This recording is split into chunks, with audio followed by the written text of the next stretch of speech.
এসেছে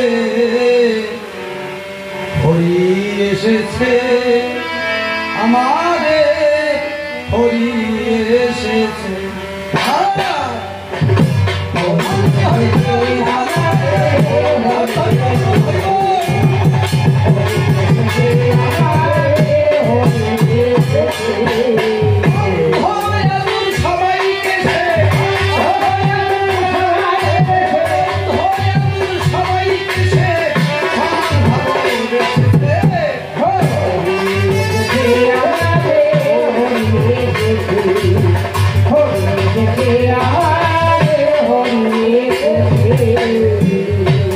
প্রথম কথা কি অন্ধ আতুর সবাইকে সে সমান ভালোবেসেছে হরি এসেছে আমাদের হরি এসেছে গীতার ভিতর ভগবান কি বলেছেন যদা হৃদয় ধর্মস্য গ্লানির্ভবতু ভারত অভ্যুত্থানম ধর্মস্য তদাত্মনং সৃজমহম পরিত্রাণায় সাধুনাং বিনাশায় চ দুষ্কৃতম ধর্ম সমস্ত পুনর্থায় সম্ভাবামি।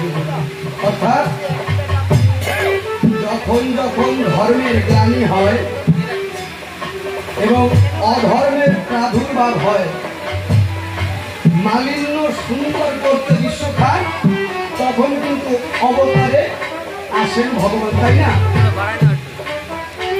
ভগবান রামচন্দ্র অবতীর্ণ হলেন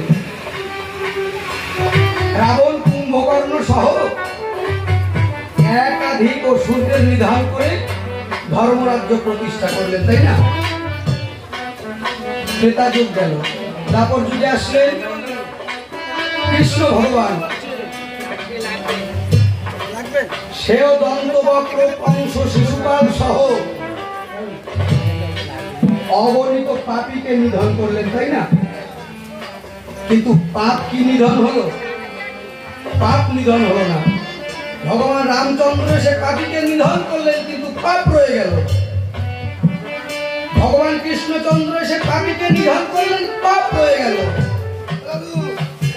গৌরাঙ্গ মহাপ্রভু কলির প্রথম ভাগে বাবা আপনারা একটু এগিয়ে আসেন পিছনে ভক্তরা দাঁড়িয়ে আছেন কষ্ট আপনারা একটু এগিয়ে এগিয়ে আসেন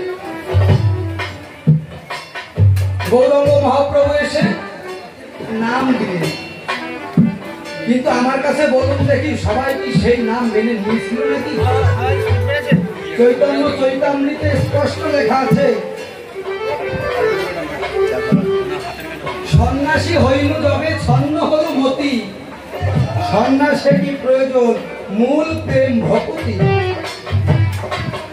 তখন মায়াবাদী সন্ন্যাসীদের প্রেম ভক্তি দেবার পরে আমার নদিয়ার গৌরহরি কিন্তু কপট সন্ন্যাসী হয়েছিলেন সে সন্ন্যাসী হয় নাই কোনো প্রকারে আর একটু ভাসবে সাউন্ডটা এই হরি অবতারের পরে কিন্তু নতুন করে আমার হরিচাঁদ অবতার তাই না হরিচাঁদ অবতারের কি প্রয়োজন দেখো যতবার এসেছে হরি অধর্মে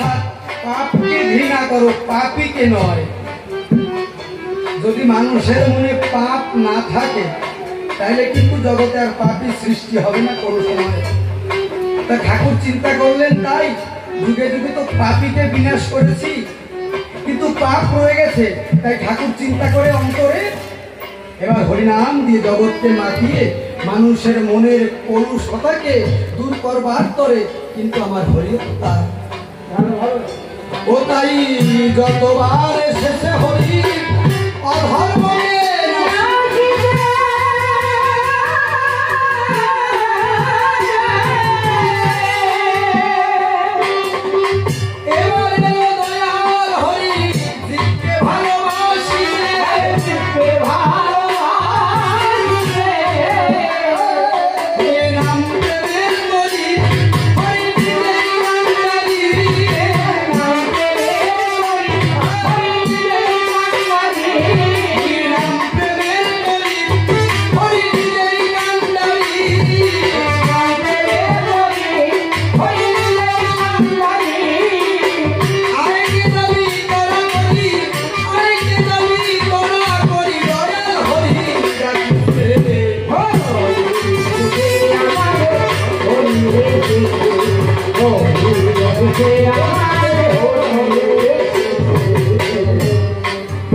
অন্তরঙ্গ ভক্ত যারা আসিয়া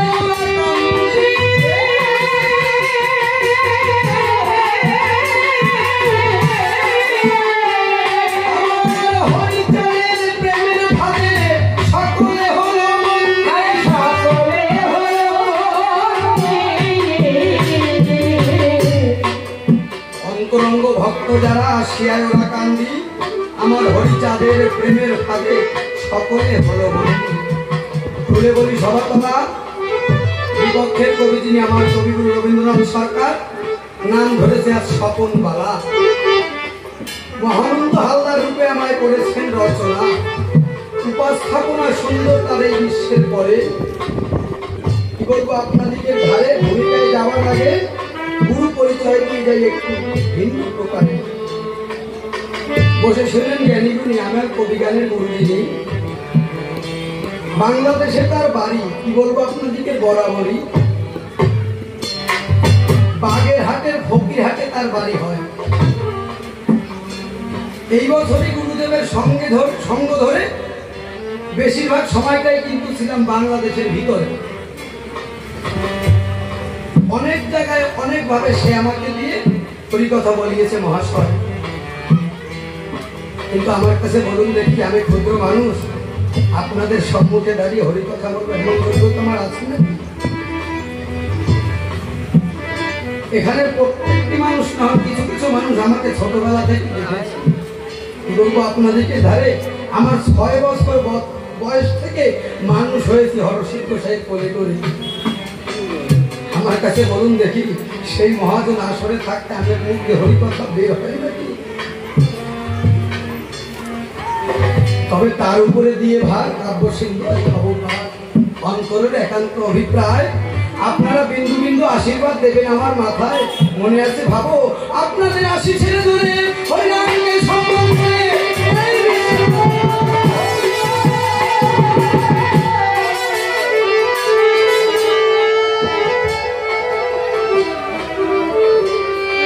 কেননা সবার কথা আছে জানা, ভগবানের কিন্তু কোনো শক্তি থাকে না।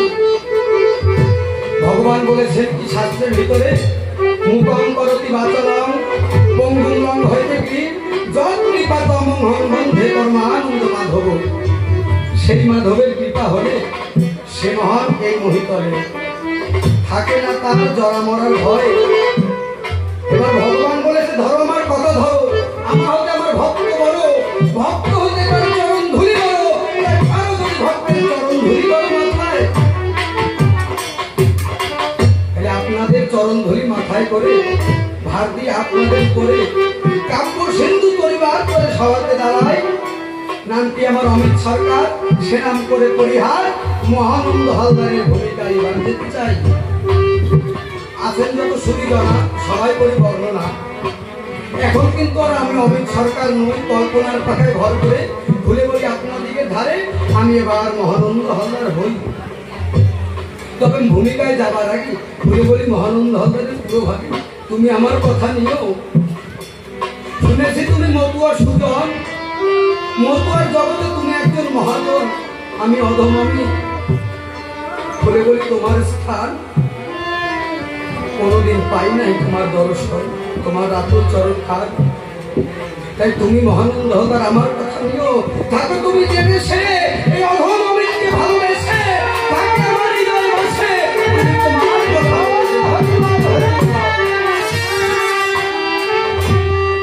যাকে এবার তার উপরে দিয়ে ভার কাব্য সিন্ধু হব পার। সনাম ছেড়ে এবার মহানন্দ হালদার হই। মনে আছে ভাবো এক এক করে তার প্রশ্নের জবাব দেবো। আগে গানের ভিতরে কিছু কথা বলবো। গানের পর কি ওই অন্তরঙ্গ ভক্ত দ্বারা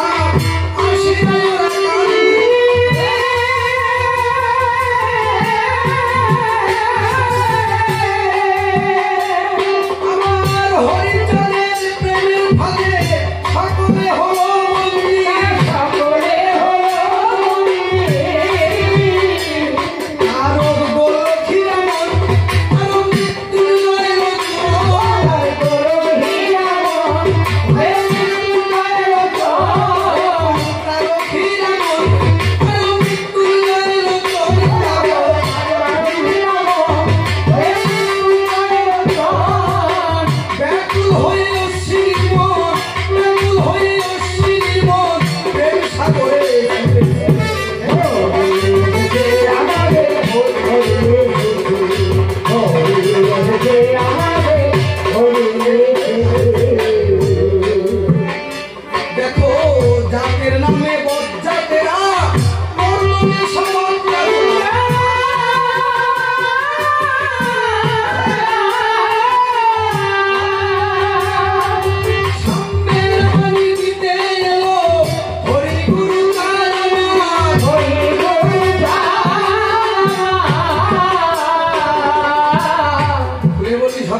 তোমার কাছে, তোমার এই কথাটা জানার দরকার।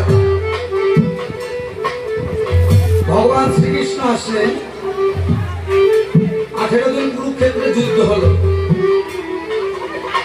যুদ্ধে 18 লক্ষ নারায়ণ সেনা সহ লক্ষ লক্ষ মানুষ মারা গেল। মারা যাবার পরে একটু পাপে অগ্নি দেখা দিয়েছিল, কিন্তু যুধিষ্ঠিরের হৃদয়ে মন্দির, তাই না? যুধিষ্ঠির ডাক দিয়ে কয়, কৃষ্ণের ঠাই ভগবান, মানুষ মেরে আমার পাপ হয়েছে, বলো তুমি প্রাণ কানাই কি করলে পরে আমার এই পাপ মোচন হতে পারে, এর একটা সমাধান চাই। বাচ্চা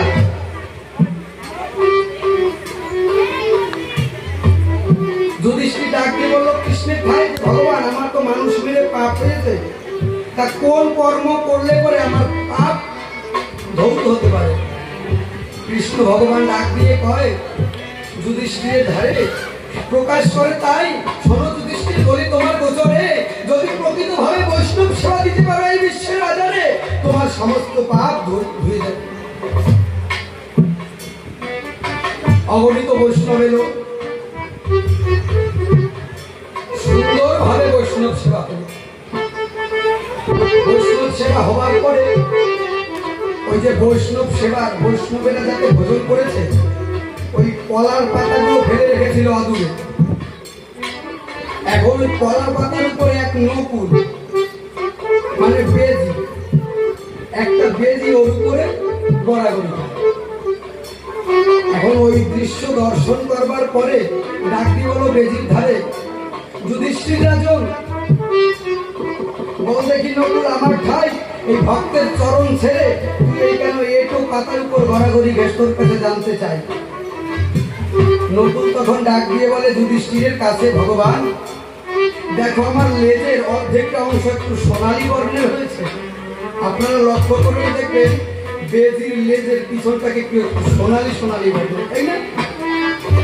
বলে কি কারণ সোনালী বর্ণের হয়, তাই আমার কাছে পরিচয়। বলে রাজন, বৈষ্ণবদের উৎসৃষ্টের উপরে গড়াগড়ি করতে করতে চিন্তা করে দেখি অন্তরে, তাই আমার অর্ধেক অংশ যদি সোনা হতে পারে, চিন্তা করে অন্তরে আমার সর্ব অঙ্গ তো একদিন সোনায় পরিণত হয়। মানে বেজিটা বলছে যুধিষ্ঠিরের কাছে যে ভক্তের এটাতে গড়াগড়ি করলে আমার অঙ্গটা সোনা হবে। এইখানে কথা সার বলে বলি আপনাদেরকে ধার। তা যুধিষ্ঠির ডাক দিয়ে বলে, কই তোর অঙ্গ তো সোনা হলো না। তখন যুধিষ্ঠিরের কাছে ডেকে বলে, মহারাজ তাহলে মানে আপনার বৈষ্ণব সেবাই ঠিক মতো হয় না। কেন বৈষ্ণবের উৎসৃষ্টের পরে যদি আমি গড়াগড়ি করি আমার অঙ্গটা সোনা হবে, তাহলে বলুন দেখি মহারাজ আমার ঠাই যদি বৈষ্ণবরা সেবাই করতো, তাহলে আমার অঙ্গ কেন এখনো সোনা হয় না? যুধিষ্ঠির পড়ে গেল সমস্যায়, এখন করে হায় হায় একই যন্ত্রণা, হাজার হাজার বৈষ্ণব গেল সেবা করে, তাহলে কি আমার বৈষ্ণব সেবাই হলো না? ডাক দিয়ে বলে, ভগবান শ্রীকৃষ্ণের ঠাই প্রভু, বলো দেখি আমার কাছে আমার কি সঠিকভাবে বৈষ্ণব সেবা হয়েছে? ভগবান শ্রীকৃষ্ণ বলে, হয় নাই। কেন হয় নাই? যদি বৈষ্ণব সেবাই ঠিক মতন হতো তাহলে স্বর্গে ঘন্টা বাজতো, স্বর্গে কিন্তু কোনো ঘন্টা বাজে নাই। তখন যুধিষ্ঠিরের কাছে ডেকে বলে, এখনো বৈষ্ণব সেবা বাকি আছে, খুলে বলি তোমার কাছে অন্তরে দেখো ভেবে, যদি পাপ বিনাশ করতে হয় তুমি আমার কথা নাও, একজন বৈষ্ণবকে আগে ডেকে আনতে হবে। তখন রাজা যুধিষ্ঠির কি করিল? ভগবান শ্রীকৃষ্ণের কাছে জিজ্ঞাসা করলো, তাহলে শ্রেষ্ঠ বৈষ্ণব কোন জায়গায় পাই?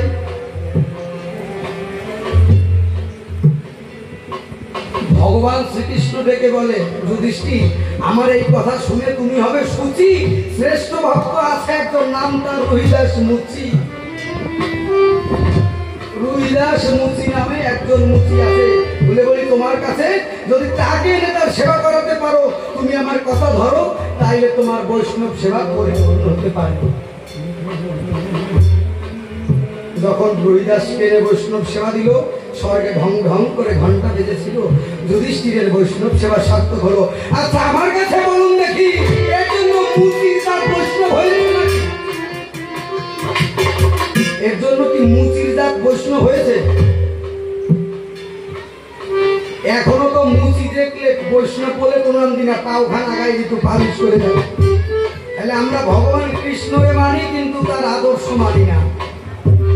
ভগবান শ্রীকৃষ্ণ নিজের মুখে গীতায় বললেন, চতুর্বর্ণ মায়া সৃষ্টং গুরু কর্ম বিভবস্য, অর্থাৎ আমি 4টে বর্ণ সৃষ্টি করলাম।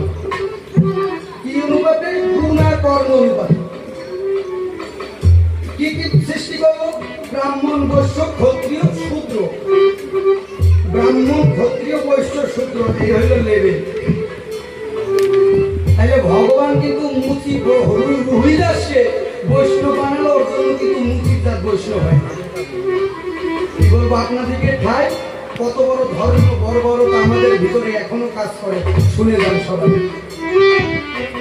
তাহলে ভগবান বললো কি গুণ কর্ম অনুসারে সে শ্রেষ্ঠত্ব লাভ করতে পারে।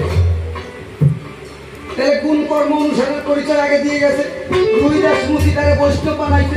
সেই সময় কি আচ্ছা তারপর যুগে রুহিদাস মুচি ছাড়া কি আর বৈষ্ণব ছিল না? তাহলে শ্রেষ্ঠ তো রুহিদাসকেই বানিয়ে গেল। তাহলে ভগবান দেখিয়ে দিয়ে গেল কিন্তু গুণ কর্ম প্রধান। কিন্তু আমার কাছে বলুন দেখি, এখন আমরা গুণ কর্ম ভাবে মেনে নেই নাকি? যদি ব্রাহ্মণের ঘরে জন্ম হয় তার কিন্তু উপনয়ন মানে কইটা আগে হয়ে যায়। তার গুণ ঠাকুর বা না ঠাকুর, ওটা চোর না বদমাস না মাতা না চরিত্রহীন না লম্পট, তা দেখার দরকার নাই, কইটা আগে ধুলাও, নাইলে তো পেট বাঁচবে না। আর যদি একটা নমশূদ্রের ছেলে, মুচির ছেলে সাধনায় ব্রহ্মত্ব লাভও করে, তার গলায় কিন্তু কইটা ওঠে না। ওঠে? কথা বলেন ওঠে? এই জায়গা মনে হয় ওঠে নাকি? ওঠে না? না ভালো রে বাবা। ও তাই জাতের নামে বাচ্চাতে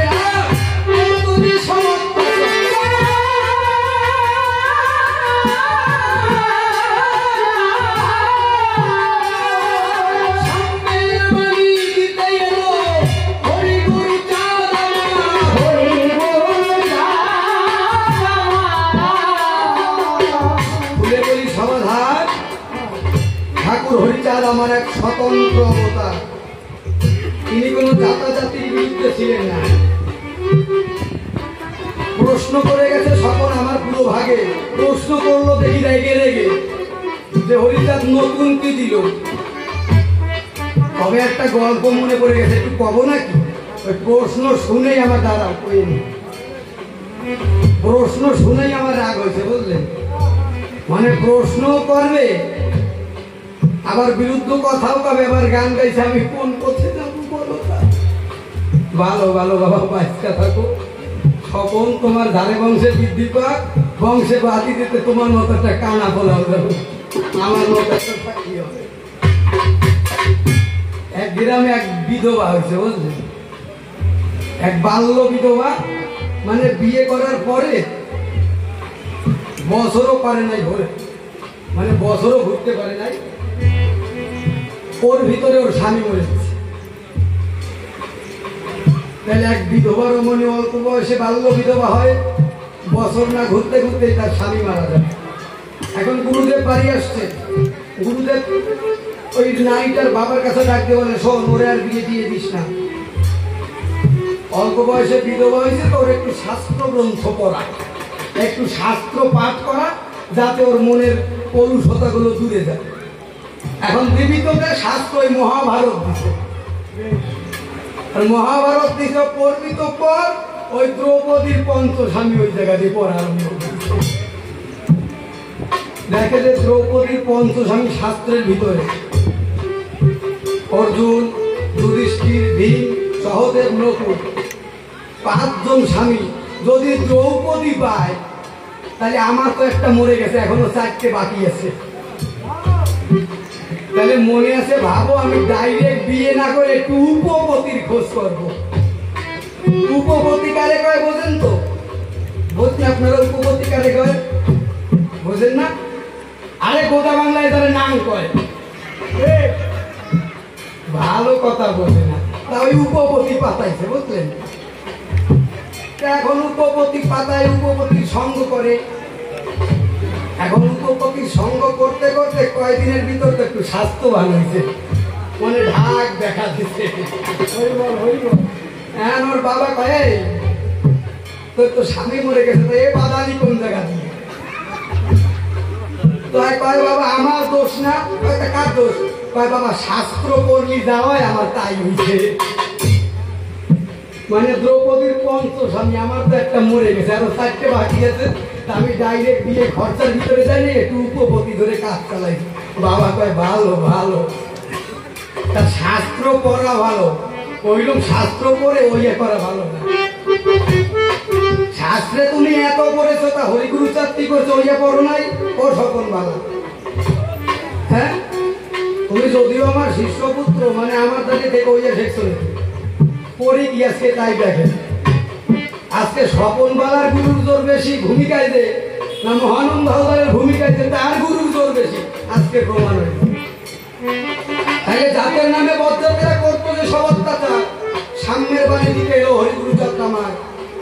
হরিচাঁদ ঠাকুর বললেন কি কোনো জাতি নাই, দেখেন একই আকাশের তলে সব জাতির বসতি চলে, হিন্দু মুসলমান বৌদ্ধ খ্রিস্টান বলে বিভিন্ন নাম হয়।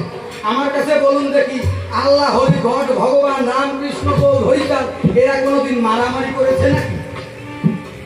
মারামারি করে যারা ওই শাস্ত্র করে ওই রকম করে তারা। তা হরিচাঁদ ঠাকুর বললেন কি কোনো জাতি নাই। খুলে বলি আপনাদেরকে পুরো ভাগে বসে শুনেন, সুদীপ হয় ডক্টর বি.আর. আম্বেদকর যার নাম হয়, সে কিন্তু গলায় হাড়ি বেঁধেও তার শিক্ষকতা করতে হয়েছে। দেখেন কবিগান অনেক রকম শোনেন, মূলত কবিগানটা এখন কীর্তনের মতন হয়ে গেছে জানেন। কবিগানে যাবো হরিবল হরিবল কানবো, গুরুদেব আমাদের পার করো। আচ্ছা পার হয়ে যাবা কোন জায়গায় সেইটা বুঝবা না? আমি তো পার হয়ে গেলাম, পার হয়ে যাবো কোন জায়গায়? কবি কলম ধরে কি বলেছে জানেন? কোথায় স্বর্গ কোথায় নরক, কে বলে তার হুজুর, এই মানুষের মাঝে স্বর্গ নরক, মানুষ এই সুরাসুর। মিথ্যা বলিনি ভাই, এই মানুষের হৃদয়ের চেয়ে বড় মন্দির কোথাও নাই। কবির কবিতা, স্বর্গ নরক বলে আলাদা কিছু নাই। যারা বলে যে মৃত্যুর পর তোমার স্বর্গে পাঠিয়ে দেবো, দেখেন কত বড় ধর্মীয় অবিচার।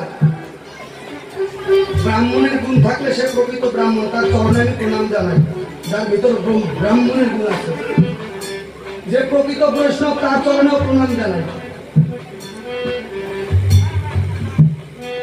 এখন বর্তমানে একটা জিনিস দেখা যায় কি জানেন, অনেক মতুয়ারা কিন্তু পৈতেরা ব্রাহ্মণ দিয়ে শ্রদ্ধা ক্রিয়া করে না। আচ্ছা কথাটা শ্রদ্ধা না শ্রাদ্ধ, তাই তো শ্রাদ্ধ কিন্তু গালাগালি। খুলে বলি সনাতনী, যদি কারোর সঙ্গে ঝগড়া করে তোর গোষ্ঠী শ্রাদ্ধ করে, বাবা মা মরে গেলে কিন্তু শ্রাদ্ধ হয় না, শ্রদ্ধা জানাতে হয়। এবার আমাদের বেদে কি বলেছে? শ্রীনন্তু বিশ্বে অমৃতস্য পুত্রা, বেদের ভিতর বলেছে শ্রীনন্তু বিশ্বে অমৃতস্য পুত্রা, অর্থাৎ সব মানুষ অমৃতের পুত্র। অমৃত থেকে এই জীবজগতে আসে এবং এই জীবজগতের মায়া ত্যাগ করে আবার অমৃত লোকে চলে যায়।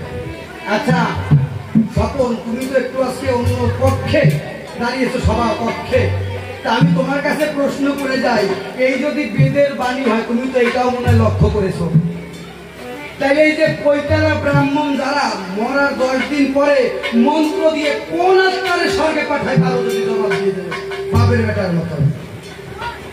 অর্থাৎ আত্মা অমৃতের পুত্র। ভগবান গীতায় বলেছে কি নৈনং সিদন্তি শাস্ত্রাণি নৈনং দাহতি পাবক। এই শ্লোকের ভিতর লেখা আছে আত্মার জন্ম নাই, আত্মার মৃত্যু নাই, আত্মার ক্ষয় নাই, আত্মা আদেও অমর অবিনশ্বর, আছে ছিল থাকবে, তাই না?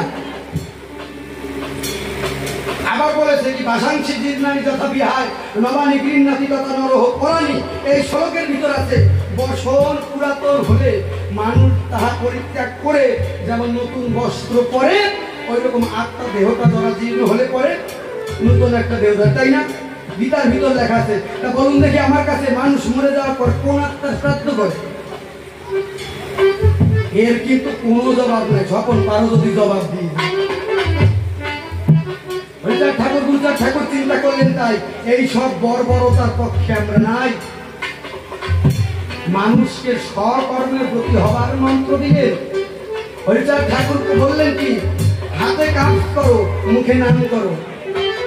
দেখেন কত বড় দার্শনিক আমার হরিচাঁদ। বৈজ্ঞানিকরা কি বলেছে? অলস মস্তিষ্ক শয়তানের আতুর ঘর। অর্থাৎ যদি মস্তিষ্ক অলস থাকে, কোনো কর্মে নিযুক্ত না থাকে, সেই মস্তিষ্কে কিন্তু শয়তান বাসা বাঁধে। ওর জন্য ঠাকুর বললেন কি, সারাদিন ঘরে বসে না করে হরে কৃষ্ণ হরে, না করে হরিবল হরিবল, হাতে কাজ করো, মুখের নাম করো। হরিচাঁদ ঠাকুর নিজে জমি চাষ করলেন, গুরুচাঁদ ঠাকুর ব্যবসা করার শিক্ষা দিলেন। ঠাকুর বললেন কি, গুরুচাঁদ ঠাকুর সবাকারে বলি আমি, যদি মানু মোরে অবিদ্যান সূত্র যেন নাই থাকে করে। কেন ঠাকুর উপলব্ধি করতে পেরেছিলেন একমাত্র শিক্ষা দ্বারাই জগতের কল্যাণ হতে পারে, এছাড়া কবু সম্ভব নয়। একদল মানুষ, তারা এই খেটে খাওয়া মানুষের মাথার উপরে কাঁঠাল রেখে আস্তে আস্তে কিন্তু কোষ খেয়ে গেছে, এখনো খায়, আমরা বুঝি। বসবো ওখানে, যে একটু সময় কবি আসরে থাকবো, ওইটুক সময় বসবো। কেন এখন আমরা হরিমুখী, যে বেরোয় যাবো, আপনার তো দূরে থাকা, আমি এত ভালো কথা কই, আমিও অনেক দূর আসছি। সত্যি কথা যা হরিচাঁদ ঠাকুর চিন্তা করলেন, তাই এই সব জাতাজাতি বাদ বিচার নাই, সবাই জয় হরিচাঁদ, জয় হরিচাঁদ বলে।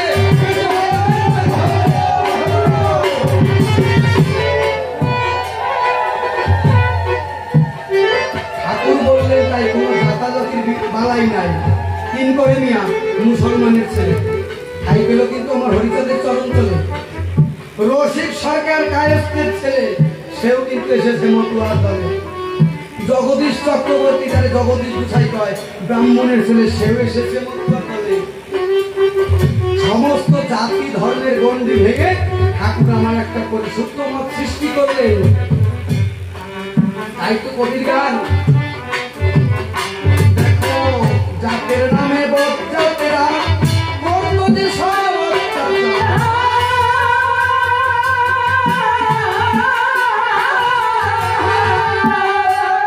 এবার সামনের বাণী দিতে এলো হরি গুরু চাঁদ আমার, হরি গুরু চাঁদ আমার। এবার শিক্ষারি আলো ঘরে ঘরে জালো, এবার শিক্ষারি আলো ঘরে ঘরে জালো, শিক্ষারি আলো ঘরে ঘরে জালো, এবার শিক্ষারি আলো ঘরে ঘরে জালো। থাকবে না আর মনের কালো, থাকবে না আর মনের কালো, সমাধান যাবে ঘুরতে। হরি আমাদের, হরি আমাদের।